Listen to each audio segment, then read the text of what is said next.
Let's talk about the weekend. You know that feeling when Friday afternoon finally hits? You've been dragging yourself across the finish line all week, just surviving on caffeine and sheer willpower. And you make all these quiet little promises to yourself.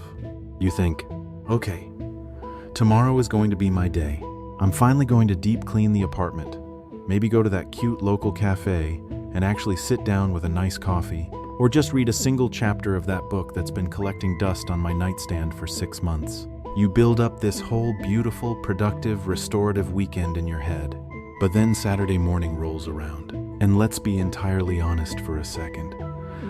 What does the reality actually look like? You are still in bed at 1 p.m. The blinds are completely drawn. You are lying there in this weird, uncomfortable pretzel shape, and you are just doom scrolling. You've been swiping through TikTok or Instagram for 3 hours straight. You aren't even watching the videos anymore.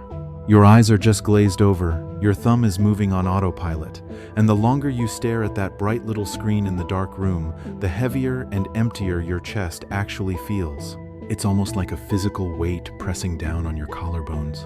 And then, it happens. The screen drops down slightly, and a text notification pops up from your group chat. Your friends are asking if you want to hang out later, maybe grab dinner or just come over.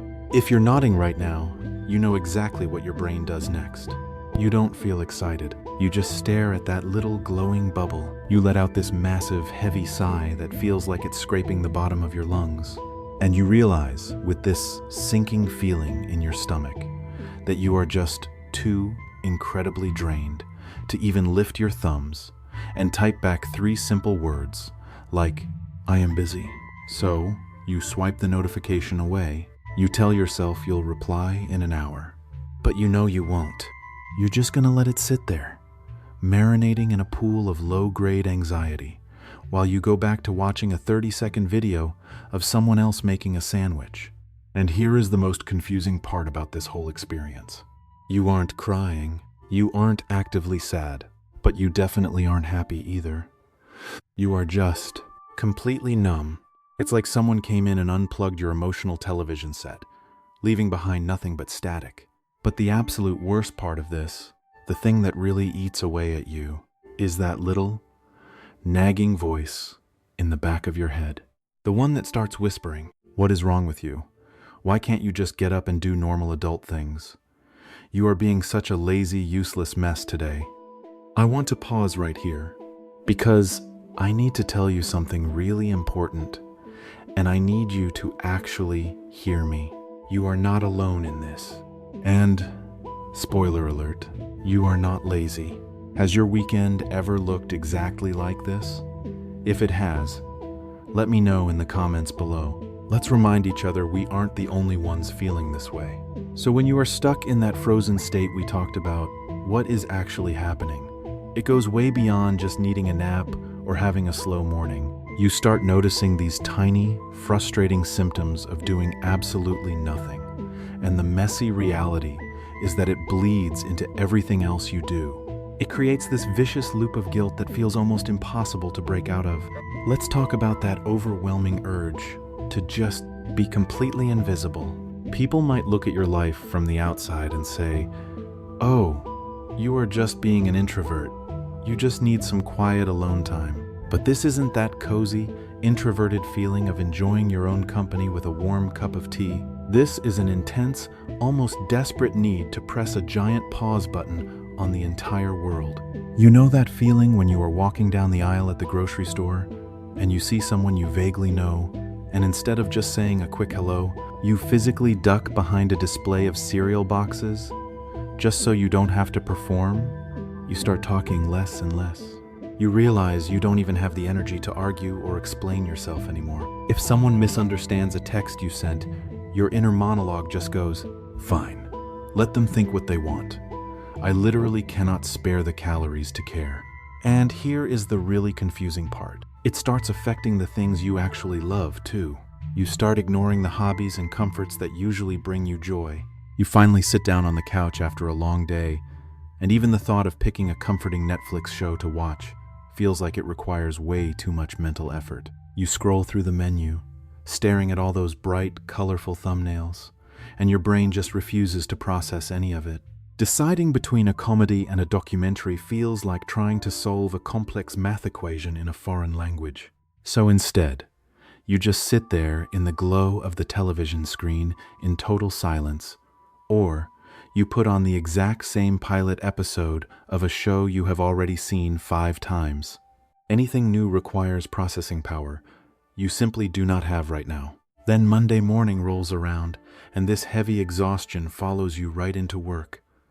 You start noticing that when something unfair or frustrating happens, you don't even get mad. Remember when an annoying email would ruin your morning, and you would immediately vent to your favorite coworker about it? Now, when your boss drops a massive, last-minute project on your desk at 4 p.m., you don't complain. You don't get defensive. You just stare blankly at the computer screen, hear the click of your mouse, and let it happen. You are just floating through your days like a piece of driftwood on a river. Whatever current pushes you, you just drift along with it, completely detached from where you end up. And while all of this is happening, society and your own incredibly harsh inner critic loves to slap a label on you. They tell you that you are just depressed, or worse, that you simply are not trying hard enough.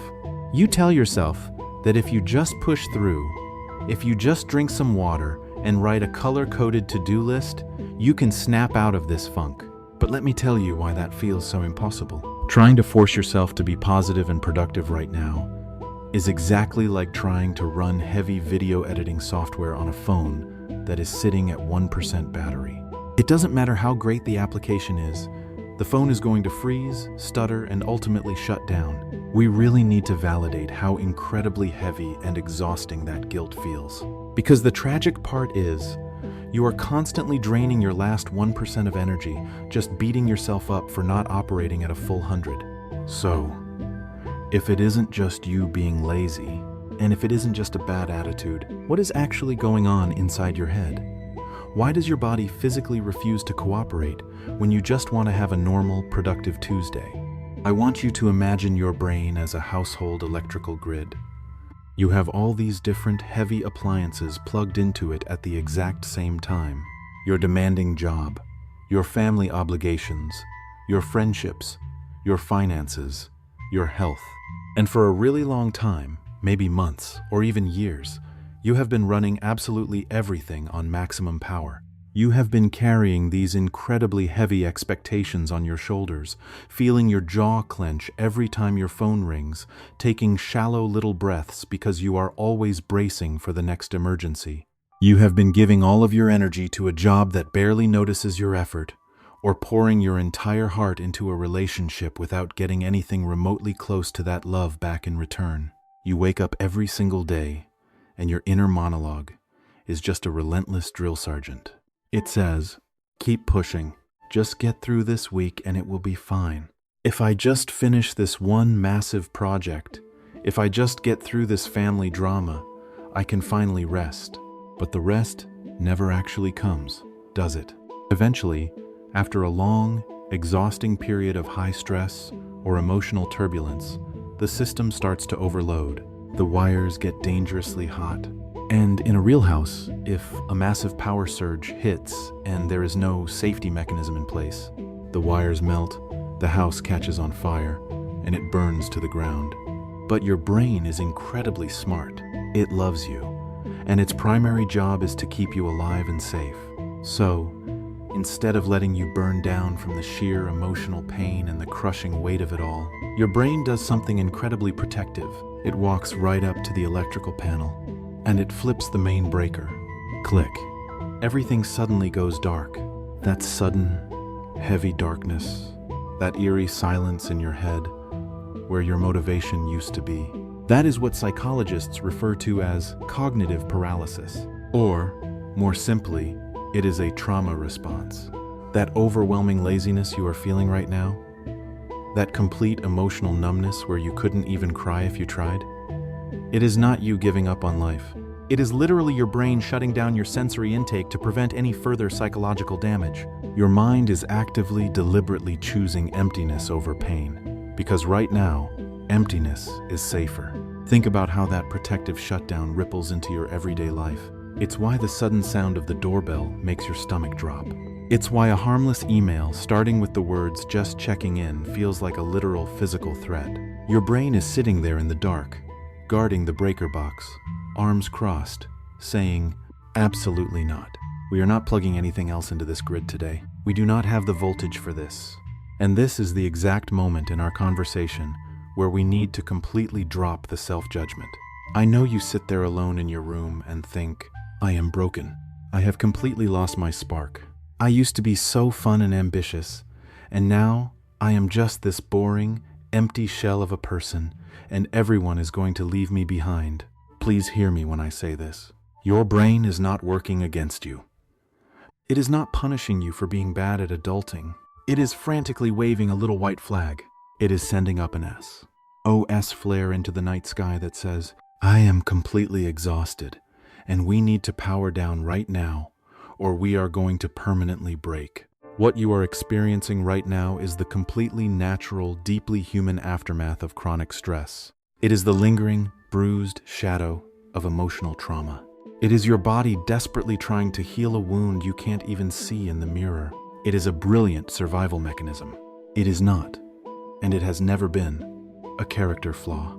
Once you finally understand this, once you realize that your brain isn't broken, it's just actively trying to protect you, something really beautiful starts to happen. You get to completely rewrite the script inside your head. You get to change that incredibly harsh inner monologue that's been bullying you for months and replace it with something we rarely give ourselves: warm, genuine self-compassion. Think about what normally happens when you wake up and feel that heavy, paralyzing exhaustion. You open your eyes, you see the sunlight creeping through the blinds, and your very first thought is a weapon. You think, "Why am I such a lazy, useless mess today? Look at the laundry piling up on that chair in the corner. Look at the dried coffee mugs on the nightstand." You physically curl up smaller under the duvet, pulling the fabric right up over your ears, because the weight of that guilt makes you want to hide from your own life. But now, we are going to change the station on that internal radio. The next time you wake up and feel like you literally cannot move your limbs, I want you to try saying something else. I want you to whisper to yourself, "Oh, my mind is just really bruised right now. I have been carrying too much for too long, and my body is just trying to heal." Do you feel the physical difference there? It is like finally taking off a heavy, wet winter coat that you've been wearing indoors. When you make that shift, you get to do something truly revolutionary. You get to give yourself actual, unconditional permission to have completely useless time. And I mean truly useless. I am talking about lying flat on your back on the living room couch, just watching the shadows slowly move across the ceiling for an entire afternoon. I am talking about eating dry cereal straight out of the box, because boiling water for pasta feels like climbing a mountain. But here is the magic part. This time, you are doing it without wearing that massive, heavy backpack of guilt. You aren't secretly punishing yourself for being on the couch. You are just allowing yourself to rest. And let's look at how this tiny mental shift ripples out into the rest of your week. It completely changes the late night panic. Because right now, when you decline an invitation, or when you sit quietly in the corner at a gathering because you have nothing to say, your brain goes into overdrive. You have this terrifying, slightly embarrassing thought that keeps you up at 2 a.m. Is this just who I am now? Have I permanently lost my spark? Am I going to be the distant, indifferent, boring friend forever? Let me gently stop you right there. Feeling distant or indifferent after you have just survived a really tough season, that is not your new, permanent personality. You are not a boring person. You are just in a temporary transition phase. It is simply the waiting room you have to sit in while your emotional battery slowly ticks up from 1%. Because let's be entirely honest for a second. Real healing doesn't start with forcing yourself to jump out of bed at 6 in the morning, putting on a fake smile, and forcing yourself to be positive. If you try to do that when your breaker is still flipped, you are just going to short circuit all over again. Real, lasting healing starts with radical acceptance. It starts with looking at the messy reality of your day and saying out loud, I am not okay right now. And honestly, that is completely okay. So now that we know our minds aren't broken, and we understand that our brain is just trying to rest, where do we actually go from here? How do we step out of that dark waiting room without shocking our system all over again? If you go online right now, the internet will tell you that the cure to this heavy numbness is a complete lifestyle overhaul. Your inner monologue immediately starts plotting. You think, okay, I just need to fix everything by Monday. I need to start waking up at 5 a.m., drinking a weird green smoothie, meditating for an hour, and plunging my body into a freezing cold ice bath. You trick yourself into believing that you need to book a week-long silent retreat in the mountains just to reset your nervous system. But let's be entirely honest for a second. When your battery is already blinking red at 1%, trying to overhaul your entire existence is just going to drain that last agonizing drop of power. You do not need a toxic life hack right now. You don't need a strict morning routine. You just need a remarkably gentle way forward. You can start by simply being around safe people. You know the exact kind of friends I am talking about. The ones where you can walk into their apartment, take off your shoes, and just collapse onto the end of their sofa. You don't have to put on a performance. You don't have that terrifying, racing thought in the back of your head going, "Oh no, I am being too quiet. They're getting bored of me. I need to say something funny to entertain them." No. You can just sit in a room with them, in total silence. You can listen to the soft hum of their refrigerator, or the sound of the rain tapping against the glass, and just soak up their calm, regulated energy. That lack of pressure creates a beautiful physical ripple effect. You actually feel your shoulders drop away from your ears for the first time all week. You realize you are allowed to just exist in their space, and that is more than enough. And when you are by yourself, I want to give you permission to do things poorly. We are so obsessed with doing things perfectly that it completely paralyzes us. Remember that book we talked about earlier? The one gathering dust on your nightstand? Don't force yourself to read a whole chapter. Just pick it up. Feel the texture of the cover under your fingers. Read one single sentence. Or, honestly, just hold it in your lap while you stare out the window. That counts. Go to the kitchen and make yourself a plain piece of toast. It doesn't have to be a beautifully plated, nutritious meal. The simple, warm crunch of bread is enough for today. Existing, breathing, and keeping yourself alive. That is a massive accomplishment right now. There is this quote that constantly floats around social media saying that life isn't about waiting for the storm to pass. It's about learning to dance in the rain. But I think that is so deeply unfair to someone who is completely exhausted. Sometimes, surviving the storm does not mean forcing yourself to dance in the pouring rain. Sometimes, it just means finding a dry bench under an awning, pulling your coat tight, and sitting quietly until you catch your breath. Please, do not rush this process. Your internal battery is recharging, but it is doing it slowly, drop by drop by drop. And the beautiful thing about human nature is that you won't have to force it. When you finally have the energy again, when your brain feels safe, you will naturally want to stand up and walk forward.